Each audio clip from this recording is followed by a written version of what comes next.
भाजपा के वरिष्ठ नेता प्रीतम खोकर ने कहा कि 10 साल कांग्रेस का राज रहा है, उसके बाद भी बड़ौदा हलके में विकास कार्य जीरो हैं। बड़ौदा हलका शिक्षा और स्वास्थ्य सुविधाओं में पिछड़ा हुआ है। भाजपा ने बड़ौदा हलके में 2 राजकीय कॉलेज बनाने का काम किया है। वह बुसाना गांव में अनुसूचित जाति चौपाल में एक बैठक को संबोधित कर रहे थे। खोकर ने कहा कि हुड्डा ने बड़ौदा हलके में विकास कार्यों की अनदेखी की है। हलके में कोई भी स्वास्थ्य सुविधा और न ही शिक्षा संस्थान बनाया है। गरीब और किसान और मजदूर को स्वास्थ्य सुविधाएं और अच्छी शिक्षा देने की ज़रूरत है, जिसको भाजपा ने बहुत अच्छे से शुरू किया है। बड़ौदा हलके में भाजपा का विधायक होगा, आपके विकास तेज़ी से होंगे। उन्होंने कहा कि हलके की जनता ने भाजपा के साथ जाने का मन बना लिया है। इस मौके पर उन्होंने पौधारोपण भी किया। इस मौके पर सरपंच नरेश कुमार, किसान मोर्चा प्रदेश उपाध्यक्ष राकेश मलिक, पन्ना प्रमुख पवन कुमार, विजेंद्र सिंह, बुद्धराम, सत्यवान, टेलर, शमशेर सिंह, सतीश फौजी, अतर सिंह अहलावत आदि मौजूद रहे। बड़ौदा उपचुनाव को लेकर सभी पार्टियां, सभी नेता अपना पूरा जोर लगा रहे हैं और इसी कड़ी में आज जो है बुसाना गांव में प्रीतम खोकर जी पहुंचे हैं। बीजेपी के वरिष्ठ नेता हैं, आइए इनसे जानते हैं। सर नमस्कार। नमस्कार, धन्यवाद आपका, आप यहाँ पहुँचे हैं। जी, बुसाना गांव में सर आज आप आए हैं, क्या उद्देश्य, क्या आपकी नीतियाँ हैं? उद्देश्य ये है, पहली बात तो मैं अपने समाज के लोगों से, अपने गरीब समाज के लोगों से बातचीत करने के लिए, उनके आपस में भाईचारे में उनके कुछ जो भी समस्याएँ हैं उनको जानने के लिए मेरा मन था कि मैं आऊं। और दूसरा ये था कि बड़ौदा विधानसभा का उपचुनाव होने जा रहा है, मैं अपने भाइयों से पूछूं कि क्या मन है।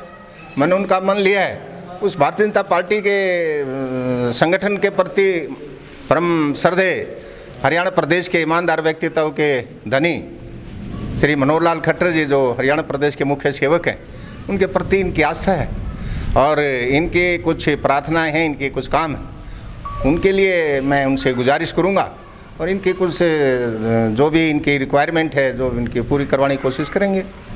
अब तक जो है बड़ौदा हलके में भूपेंद्र सिंह हुड्डा का प्रभाव रहा है और आपकी पार्टी का जो है पिछली बार ही जमानत बची है, तो क्या मानते हैं इस बार यहाँ पर कमल का फूल खिल जाएगा?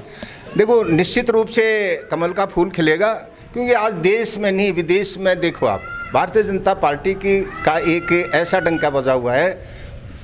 इस देश के मुख्य सेवक परम श्रद्धेय नरेंद्र मोदी जी आज इस विश्व स्तर पर छाए हुए हैं।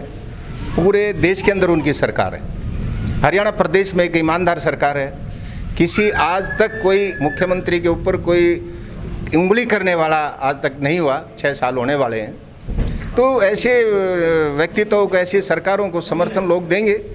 रही हुड्डा साहब की बात, देखो उन्होंने ठीक है 10 साल राज किया, यहाँ के उनके MLA भी बने, और अब जो हम सौरभ सिधारा है कृष्ण हुड्डा जी ने, वो भी उन्हीं की पार्टी के MLA थे। लेकिन यहाँ कोई विकास के नाम की जब बात चलती है तो वो जीरो है। मैं बुसाना गांव में खड़ा हूँ, यहाँ 10+2 का स्कूल तक नहीं, यहाँ डिस्पेंसरी की कोई बिल्डिंग नहीं। ये गरीब आदमियों को तो ये 2 ही चीज़ें तो चाहिए, शिक्षा और स्वास्थ्य।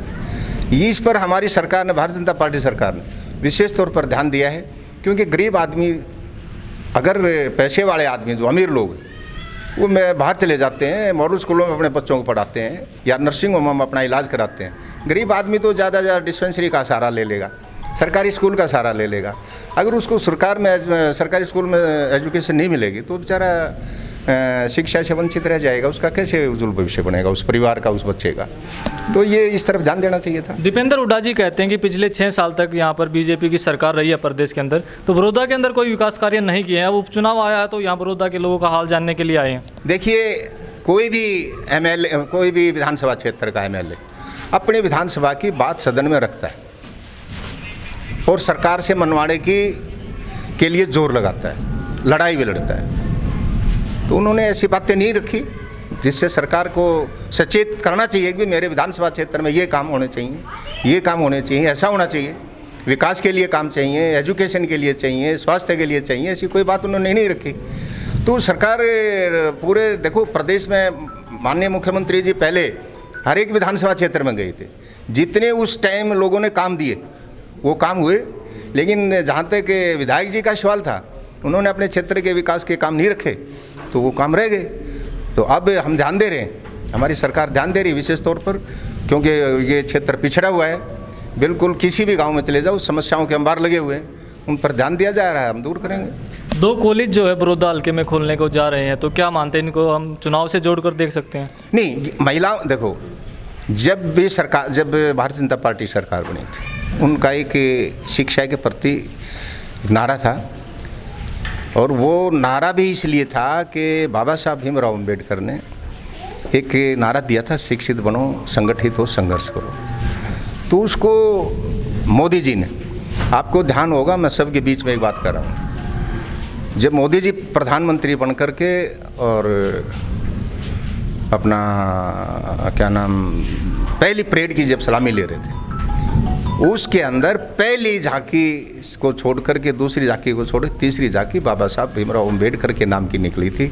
जब से देश आज़ाद हुआ उसके बाद पहली बार ऐसा हुआ, उन्होंने एक संदेश दिया कि मैं इनके अनुसार काम करूंगा। इन्होंने शिक्षा का प्रसार और प्रसार के लिए कहा, हम शिक्षा को आगे बढ़ाएंगे, तो महिलाओं को आगे करेंगे। बाबा साहब का एक नारा था कि जब तक महिलाएँ शिक्षित नहीं होंगी समाज का भला नहीं हो सकता। जब तक गरीब आदमी की शिक्षित नहीं होगा, गरीब समाज के लोग शिक्षित नहीं होंगे, गरीब समाज का भला नहीं हो सकता। तो उनका अनुसरण किया उन्होंने, और महिलाओं को शिक्षा देने के लिए उन्होंने पहले ही कहा था, हम हर ज़िले में स्कूल कॉलेज बनाएंगे, हर विधानसभा में कॉलेज, जिसमें नहीं होंगे उसमें कॉलेज, महिला कॉलेज बनाएंगे। ना तो वो लड़कों को कॉलेज भी दे सकते थे, लेकिन महिलाओं को आगे लाने के लिए, लड़कियों को आगे लाने के लिए, क्योंकि लड़की से 3 घर सुधरते। मैं वो लोग तो कहते हैं 2, मैं तो 3 कहता हूँ। उसका असर पड़ता है, खुद का घर, उसकी ससुराल का घर, और उसका एक संदेश जिस परिवार में चला जाएगा, 3 परिवार सुधरते हैं। तो अच्छी बात, अच्छी पहल है। उन्होंने मोदी जी का अनुसरण करते हुए माननीय मुख्यमंत्री मनोहर लाल खट्टर जी ने इस क्षेत्र में 2 महिलाओं कॉलेज को इसलिए दिया है कि यहाँ की महिला जागृत होंगी, यहाँ की महिला शिक्षित होंगी, आगे बढ़ेंगी, और अपने नाम का, अपने समाज का, अपने घर का, अपने सास ससुर का, अपने मतलब पियर का, और दोनों अपने ससुराल का नाम रोशन करेंगे। सर, क्या मानते हैं बड़ौदा का जो दिल है वो इस बार बीजेपी जेजेपी गठबंधन जीत पाएगा? बिल्कुल जीत पाएगा। लोगों का मन बन चुका है सरकार के साथ रहने का। लोगों, मैं भी आपको आए थे, मैं पूछ रहा था, लोगों ने हाँ, मेरे कहने से नहीं भरी, क्योंकि मैं कोई मंत्री नहीं हूँ, मैं कोई इतना बड़ा नेता नहीं हूँ कि इनको कोई बरगला के जा रहा हूँ। इनका मन बना है सरकार के साथ रहेंगे, सरकार के साथ रहेंगे, काम भी लेंगे, और काम होने लग रहे हैं। जो इनका मन भी तभी बनता है जब एक विश्वास पैदा होता है। तो मनोहर लाल जी के प्रति इनका विश्वास जागृत हुआ, इन्होंने विश्वास कर रहे हैं कि लोग उनके कैंडिडेट को जिताएंगे।